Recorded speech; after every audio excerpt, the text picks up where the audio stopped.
La entrevista del Telematutino 11, gente importante a tratar temas importantes, viernes de salud. Nos acompaña la doctora Federica de los Santos Torres, ella es oncóloga clínica, presta su servicio en CENDOE, que es el Centro Médico de Diabetes y Obesidad, pero también en diferentes instituciones, y es también académica, es profesora. A pesar de su juventud. De su juventud, porque es muy joven, pero ahora la gente corre temprano. Miren Así a Jacqueline. Oye, tiene 30 años en la televisión y fíjense que ay, enfoque. No me digas. Miren. No, pero es verdad, son más de 30. Más de 30, exacto. Buenos días, doctora. Buenos Muchísimas días. gracias por aceptar la invitación. Sí, estamos a la orden, estamos para eso. Buenos días, bienvenida, doctora. Y Gracias. vino bien temprano para evitar los tapones. Claro, sobre todo. Doctora, para el gran público, ¿qué es un oncólogo clínico? Bueno, la oncología clínica es esa rama de la medicina que se encarga del diagnóstico y el tratamiento oportuno de patologías oncológicas, lo que común y coloquialmente llamamos como cáncer. Doctora, ¿le dio trabajo tomar la decisión de elegir esa especialidad médica después de ser doctora en medicina? En razón de que generalmente cuando se piensa en el cáncer, mucha gente lo asocia casi como una sentencia de muerte, Sí. de que es algo grave y eso. Entonces, el Se le mueren oncólogo- muchos pacientes. Sí, se le mueren muchos pacientes y muchas veces tiene que dar noticias que no son agradables. Claro. ¿Se le fue difícil y si tuvo oposición en su casa y cómo ha sido la experiencia hasta ahora? Bueno, yo digo que Papá Dios pone a uno en el camino que le corresponde y yo creo que así fue que terminé en la oncología. Realmente no tuve oposición para nada en mi casa, siempre mi familia, mis padres me apoyaron bastante en todas las decisiones que tomé. La oncología es una especialidad realmente muy bonita. Todo el mundo dice, ay, qué triste, una sentencia de muerte. Yo soy partidaria, así como muchos otros colegas, compartimos la opinión de que no es una sentencia de muerte, es una oportunidad de vida. Y Oye, los pacientes... me gustó eso. Sí, claro. Y los pacientes oncológicos realmente son pacientes muy diferentes a los pacientes quizá de otras especialidades. ¿Qué los hace diferentes? Son pacientes que tienen una oportunidad nueva de vida y aprovechan y viven la vida en agradecimiento y desde otro punto de vista y eso hace que el trabajo sea muy bonito. La persona cambia emocionalmente y como persona cuando recibe un diagnóstico de cáncer. Sí, Como que claro. Se hace mejor persona porque ya... Bueno, No, Claro. para demasiado un tablazo. Cuando te dicen que tiene cáncer. Sí, es un diagnóstico muy difícil de afrontar. Desde el punto de vista de la psicología se habla de que el paciente vive un duelo, una pérdida, vamos a decirlo así, sobre todo por el estigma que tiene de ser una sentencia de muerte, como bien usted dijo. Pero yo entiendo que la mayoría de los pacientes encuentran en el diagnóstico una nueva oportunidad, un nuevo momento, una lucha nueva que hacer y los pacientes oncológicos bien se califican ellos mismos como guerreros y es porque realmente lo son. Doctora, pero eso sí se atrapa temprano. Sí. Porque a usted seguro le llegan casos que ya hay metástasis y, Claro. y que ya no hay nada que hacer, ¿no? En general, el cáncer tiene 4 estadios importantes. El cáncer de mama, aprovechando el mes de octubre, no es la excepción. Se habla, por ejemplo, de metástasis cuando ya está en otras partes del cuerpo, cuando se ha ido, por ejemplo, al sistema nervioso central, a los pulmones, al hígado. Y se habla de estadios localmente avanzados, por ejemplo, en el contexto del cáncer de mama, aprovechando el ejemplo para explicar un poquito, un tumor de un tamaño por encima de 5 centímetros o que se ha ido hacia el área de la axila, es una enfermedad localmente avanzada. Y hay estadios tempranos, que son los estadios 1, los estadios 2, que son enfermedades más pequeñas, más localizadas, que no se han ido, que no han pasado, vamos a decir, a la axila o a ningún ganglio linfático, que son las enfermedades en estadios tempranos, que son las enfermedades que nosotros podemos, si se quiere una palabra simple, curar, ya sea a través de tratamientos sistémicos o de tratamientos más locales, más regionales. ¿Qué son los tratamientos sistémicos? Los tratamientos sistémicos son todas esas opciones de tratamiento que incluyen medicamentos, tratamientos, lo que se llama quimioterapia, la inmunoterapia que conversábamos anteriormente, las terapias de bloqueo hormonal que se utilizan, por ejemplo, en el cáncer de mama, son terapias sistémicas, son medicamentos que se utilizan para controlar la enfermedad en todo el cuerpo. ¿La radioterapia no se utiliza en el cáncer de seno? Se utiliza la radioterapia en el cáncer de seno. La radioterapia es uno de esos tratamientos que se consideran como locales, porque se dan o se aplican directamente en la zona que estuvo o que está afectada, dependiendo de la necesidad particular que tenga cada paciente. Doctora, ¿cómo llega un paciente a un oncólogo? ¿Cuáles síntomas o si son pacientes referidos o por iniciativa propia el paciente va donde el oncólogo como primera como primera opción? Bueno, yo digo que eso es lo bueno y lo malo que tiene nuestro sistema de salud, que te permite acceder a este tipo de servicios especializados o subespecializados. Los pacientes, por lo general, lo común que llegan a oncología clínica son pacientes que llegan referidos, porque ya han pasado por un ginecólogo o por un cirujano, en el contexto, por ejemplo, del cáncer de mama, un urólogo, el paciente que tuvo cáncer de próstata. Se diagnostica la enfermedad y se deriva, según la necesidad que tenga, del tratamiento que vaya a recibir. El paciente, por lo general, que llega a oncología médica es un paciente que llega referido porque va a recibir algún tipo de tratamiento sistémico. Pero se dice que el cáncer de mama es de fácil prevención, al igual que, por ejemplo, el de próstata, Claro. como el PSA. Entonces, ¿cuáles son, doctora, las recomendaciones? En el cáncer de mama, la palabra no es prevención propiamente dicha. Detección. Es detección temprana, exactamente. Cuando yo hablo de prevenir, hablo de que estoy haciendo una intervención para evitar que algo pase en el futuro. Entonces, en el cáncer de mama realmente se habla de lo que es detección temprana, que es, incluye lo que es el autoexamen mamario, hacerlo todos los meses, así como también la sonografía, la sonomamografía y la mamografía, hacerla anualmente, periódicamente, después de ciertos rangos de edad. Sin embargo, doctora, aunque la intervención preventiva es distinta, en algunos países se hace una intervención preventiva de cáncer con lo que es el genoma y con lo que son los antecedentes familiares. Hay casos famosos como el de la actriz Angelina Jolie, que decidió por recomendación médica que podía optar por removerse las mamas y los ganglios para evitar cáncer futuro, porque su madre murió de cáncer. Sí. ¿Qué tan recomendable es eso y cuáles son los tipos de cáncer que se puede hacer una prevención?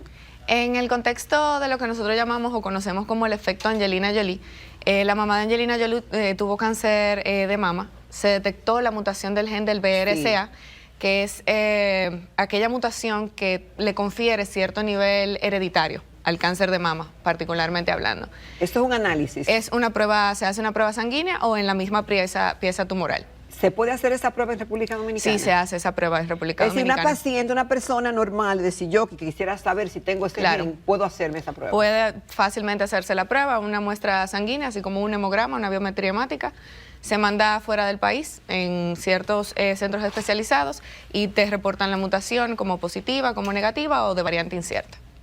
Doctora, pero cuando se detecta el cáncer de mama, sí, porque se hacía periódicamente la mamografía, pero le detectan un puntico, ¿no?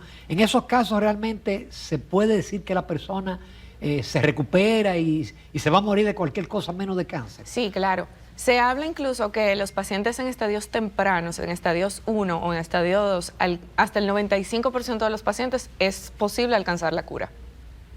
Y no hay después vuelta a los 5 años, a los 7. Siempre existe un riesgo, no solamente por el estadio. Para todos los pacientes con cáncer siempre existe un riesgo de que la enfermedad vuelva, de que haga recurrencia o de que haga metástasis. El primer factor de riesgo para tener cáncer es haber tenido cáncer. Entonces, esa es la particularidad que tiene el chequeo médico y la consulta periódica. Yo le digo a mis pacientes que es un matrimonio, o sea, hasta que las muerdas no se pare, cualquiera de las dos que aparezca primero. Doctora, un paciente que le detectan cáncer, por ejemplo, cáncer de seno, en estadio 4, pero está in situ, ¿puede estar un cáncer in situ en estadio 4? No, son dos conceptos separados. Los carcinomas in situ son carcinomas que no han roto cápsula, que no han hecho invasión. Cuando una enfermedad está metastásica es porque el tumor primario invadió algún vaso sanguíneo o linfático. Ahí se puede decir que está en estadio 4. Siempre los estadios 3, 4 es porque ya tiene metástasis. El estadio 4 es exclusivamente metastásico. Es una enfermedad que se salió de su sitio primario y se fue a otro órgano. Pero en ese caso todavía hay posibilidad de supervivencia. Sí, de hecho se habla de que hasta el 23% de las pacientes diagnosticadas en estadio 4 tienen una supervivencia a 23% a 5 años.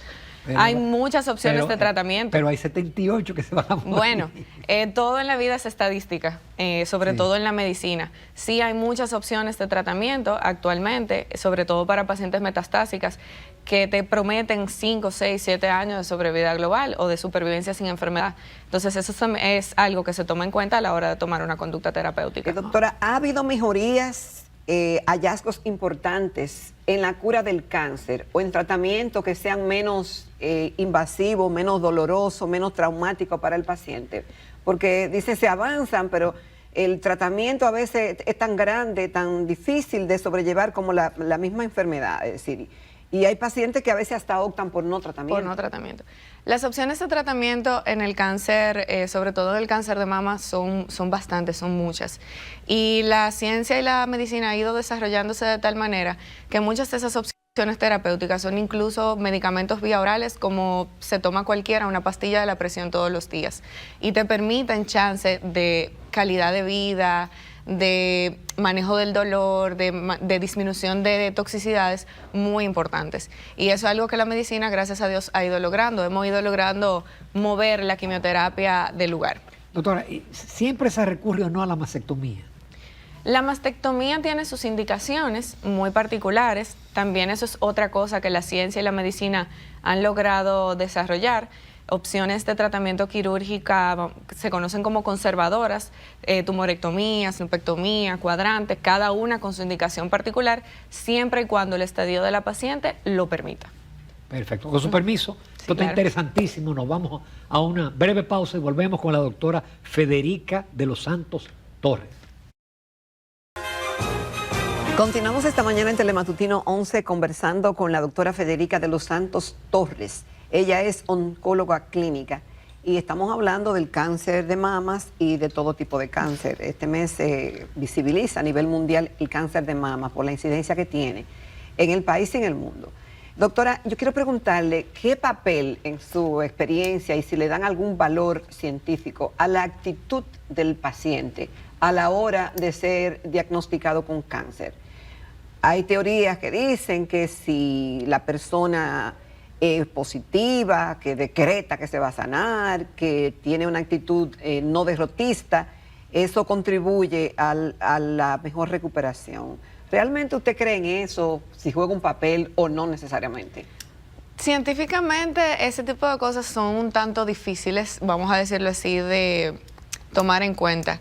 Sin embargo, sí hay ciertas diferencias, vamos a decirlo así, que uno en la consulta puede palpar del paciente que enfrenta la enfermedad y el tratamiento con una actitud positiva, y sobre todo aquellos pacientes que enfrentan la enfermedad agarrándose de su fe, cada uno con sus propias particularidades.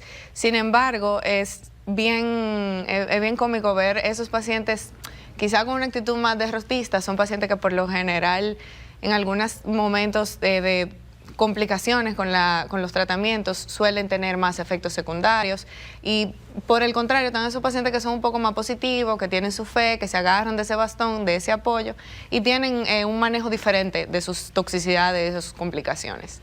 Doctora, parece que el factor genético es importante, pero hay algunos, las cosas que yo he leído, que hablan también de la alimentación. Claro. ¿Usted coincide que el tipo de alimentación y el ejercicio y llevar una vida sana puede ayudar? Sí, lo claro. contrario, si el estrés no ayuda. Bueno, son dos partes de una balanza. Se habla de, incluso a nivel de la OMS, se han determinado ciertos factores que pueden ser cancerígenos, o sea, carcinogénicos. La dieta muy alta en grasa, la dieta en mucha carne roja, se habla de que tiene componentes carcinogénicos más para otro tipo de tumores, por ejemplo, como el cáncer de colon. Es un ejemplo de eso. Sin embargo, hay ciertos factores de nuestro día a día que son factores de riesgo modificables.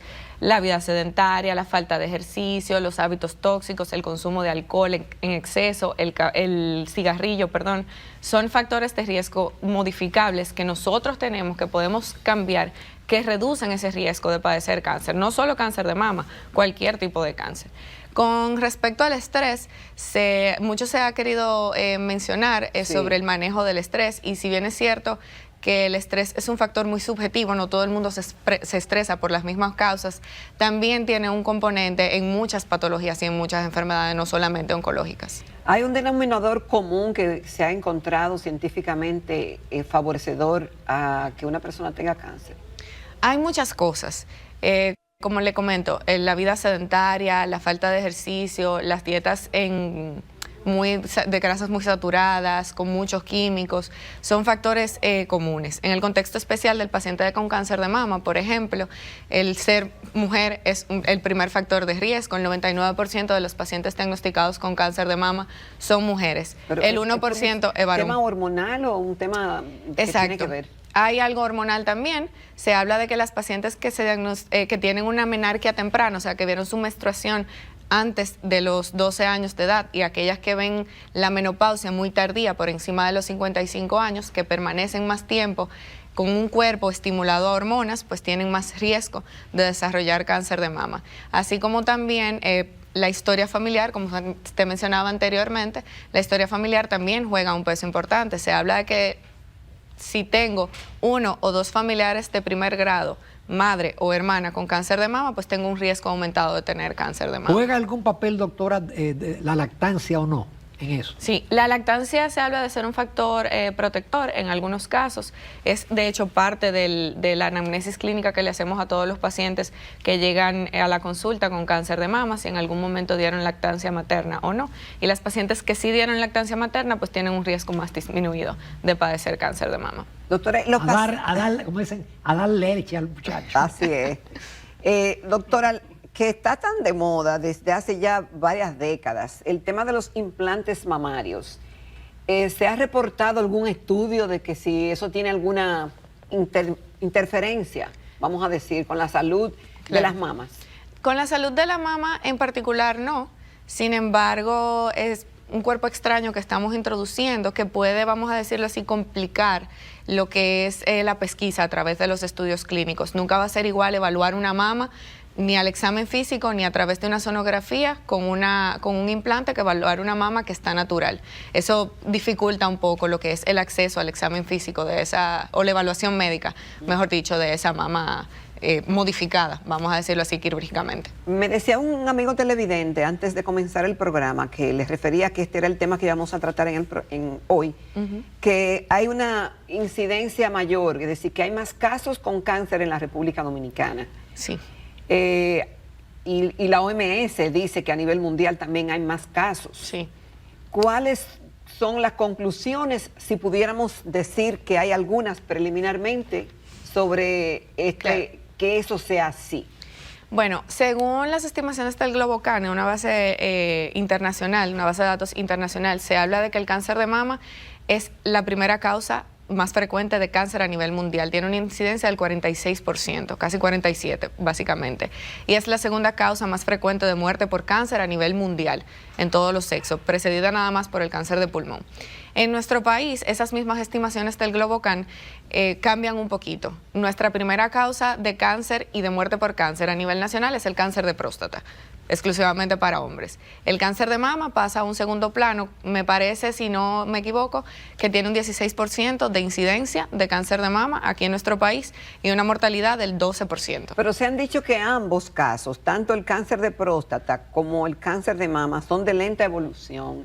¿Eso es cierto y que la mayoría de los pacientes, si se atienden, no necesariamente es una sentencia de muerte? Claro. El cáncer de próstata es un poquito más benevolente, aunque es una conversación, ¿verdad?, de noviembre, que es el mes de la prevención del cáncer de próstata o de la detección temprana del cáncer de próstata. El cáncer de mama es quizás una enfermedad un poco más agresiva, si se quiere una palabra sencilla, que en comparación con el cáncer de próstata. Hay casos y hay casos. No todas las enfermedades o no todos los cánceres de mama son iguales, ni se comportan de la misma manera. Hay algunos que tienen, vamos a decir, factores que le confieren más agresividad que a otros. Entonces, eso va a depender mucho del tipo de cáncer que se está evaluando y que se está tratando. Pero sí, el cáncer de próstata es un poquito más benevolente que el cáncer de mama. Doctora, pero se dice que el más agresivo, dice la sabiduría popular, que es el de páncreas, que el paciente normalmente cuando se detecta dura meses, claro, semanas. Sí, el cáncer de páncreas es una enfermedad complicada, es una enfermedad muy inteligente, vamos a decirlo así. ¿Por qué inteligente? Y eso lo hace quizás más agresivo. Es una enfermedad que crece en una glándula del cuerpo que no se irriga de una manera muy importante, o sea, no le llega tanto flujo sanguíneo, pero es una enfermedad que crece y es más difícil tratarlo. por esa situación. Entonces es una enfermedad que ha logrado unos mecanismos de resistencia importantes y quizá por eso un poquito más agresiva que otras. Además de que es una enfermedad que aparece rápido y hace una evolución muy rápida, a diferencia, por ejemplo, del cáncer de mama. Doctora, ¿ya se da en República Dominicana la inmunoterapia? Sí, desde hace unos años venimos implementando... Explíquele al público qué es la inmunoterapia. Bueno, la inmunoterapia son unos medicamentos que se usan como parte de las terapias sistémicas para tratar diversos tipos de cáncer, que hasta cierto punto facilitan que nuestro sistema inmune reconozca esas células malignas como no propias y favorezca el ataque de esa célula maligna. Hay muchos medicamentos que se comercializan bajo el nombre de inmunoterapia, son varias opciones terapéuticas y desde hace muchos años venimos aquí en República Dominicana utilizando para ciertas indicaciones y para ciertos estadios lo que es la inmunoterapia. Es decir, que no es para todo cáncer ni para todo estadio. No.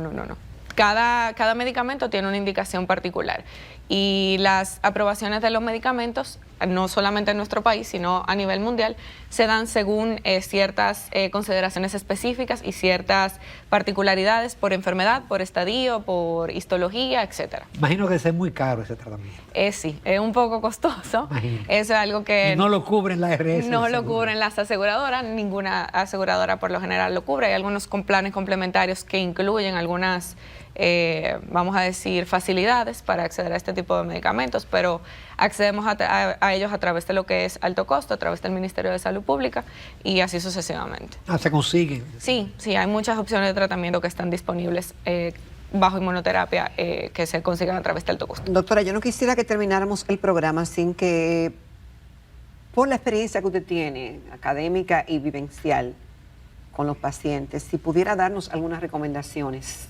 de puntos que podemos mejorar en nuestra forma de vida para tener una mejor calidad y, si se pudiera usar la palabra, evitar el cáncer. Claro. Lo primero es entender que no vamos a evitar. Muchos pacientes llegan, ay doctora, pero yo me hacía mi sonografía todos los años y como quiera tengo cáncer. O yo como sano. Perdón Sí, que le claro. interrumpa. No, porque yo conocí un caso de una persona que se hizo su mamografía y a los 6 meses le detectaron cáncer, Claro. luchó 5 años, pero finalmente falleció. Claro. Y por eso se hacía su mamografía anual. Claro. El objetivo de los estudios de pesquisa, de los estudios de tamizaje, es detectar a tiempo. Un estudio de tamizaje, una sonografía, una mamografía se hace en el paciente que no tiene nada, se hace en el paciente que no se siente nada.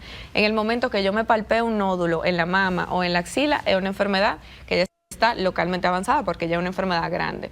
Entonces, el objetivo es ir al médico, acudir al médico, hacerse su chequeo todos los años, hacerse el autoexamen también todos los meses. Para las mujeres, por ejemplo, antes de la menopausia, que todavía ver su menstruación, esperar al 5.º día del ciclo y hacerlo todos los meses. Ya las mujeres que ven la menopausia, es hacerlo todos los meses el mismo día, con el objetivo de conocer el cuerpo y cuando me encuentro algo diferente, cuando me encuentro algo extraño, bueno, pues acudir al médico, hacer obviamente lo del lugar. Ir al médico, la consulta periódica, regular, todos los años para ver que todo esté en orden, así como también lo que yo sí puedo modificar, que fue lo que mencioné anteriormente, el ejercicio, la dieta saludable y balanceada, disminuir el consumo de alcohol, disminuir el consumo o evitar a todo esto lo que es el consumo de tabaco y cigarrillos, con el objetivo pues de tratar de tener menos números en esa tómbola, porque hay algunos que ya yo no lo puedo cambiar. Entonces, poner de nuestra parte... La genética usted no puede cambiar. La genética no se puede cambiar, yo no puedo cambiar que soy mujer, yo no puedo cambiar quizá que vi mi menstruación a una edad muy temprana o no puedo cambiar que vi una menopausia muy tarde, esas son cosas que no puedo cambiar, pero puedo hacer ejercicio, puedo comer más sano, puedo beber menos alcohol, puedo evitar el cigarrillo para disminuir ese riesgo y sacarme unos cuantos números de esa tómbola. Doctora, estamos muy agradecidos. Estamos a la orden. Usted es magnífica comunicadora, Gracias. además de especialista, así que le agradecemos y sabemos que el público lo ha disfrutado. Excelente. Tienen la ventaja que pueden ver la entrevista en Telematutinos RN, también en el periódico Hoy, en mis redes, así que el que no la pudo ver completa tiene una gran oportunidad en este mes de octubre, mes del cáncer. Muchísimas gracias. Siempre doctora. a la orden. Gracias Muchas a ustedes gracias. por el espacio. Gracias. Y nos vamos a comerciales, retornamos a la recta final del Telematutinos.